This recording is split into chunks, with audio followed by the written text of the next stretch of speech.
Hey everybody, I'm Shawn from Senal, and today we're going to be talking about sound for video.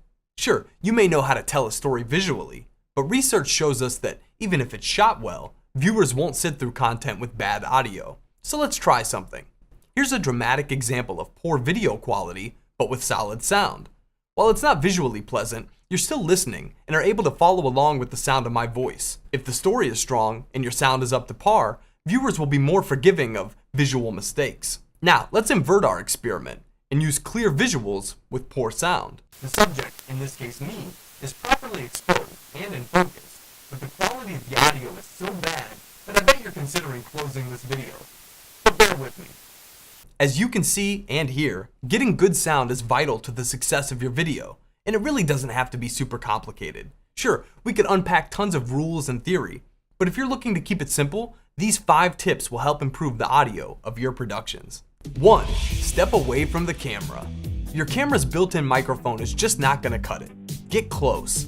Much like pulling focus on a lens, we want to be precise and intentional about the sound that we capture. To get rich recordings and a strong signal-to-noise ratio, you should invest in an external microphone and get it as close to the subject as possible. If it's a shotgun mic, hire a boom operator or set up a stand to suspend the mic as close to the dialogue as possible without being seen in the frame. 2. Diversify your kit. While an electric drill might be great for installing curtain rods, if your dentist pulls out a Black & Decker the next time you go in with a sensitive tooth, I think it's safe to say she'd lose you as a client.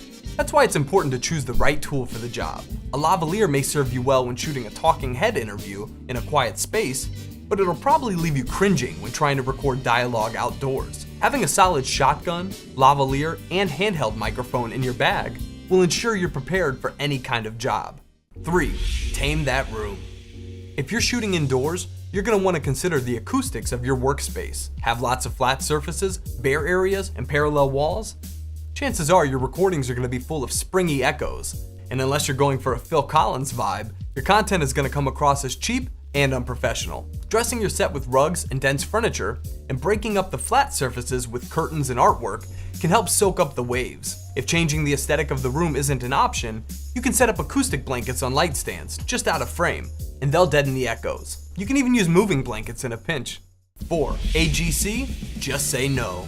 Most DSLR and mirrorless cameras that you'll be using for video have an audio feature called automatic gain control. And basically, the camera listens to the audio being recorded and makes adjustments to the gain based on what it hears. Now this doesn't sound like a terrible idea until you hear the jarringly inconsistent results. You wouldn't shoot your footage with white balance, ISO, and aperture set to auto, would you? So treat your audio with the same respect. Disable AGC or any automated compression in your camera's menu, and use your eyes and ears to monitor your input levels manually.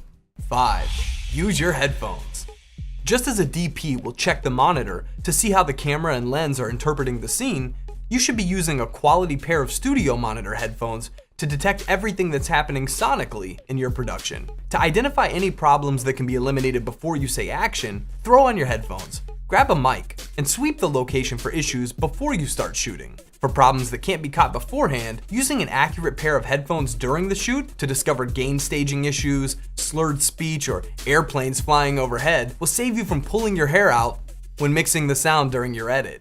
Hey, thanks for checking out the tips for getting great sound in your video productions. Have questions? Leave them in the comments below, and follow us at Senal Sound or visit us online at senalsound.com.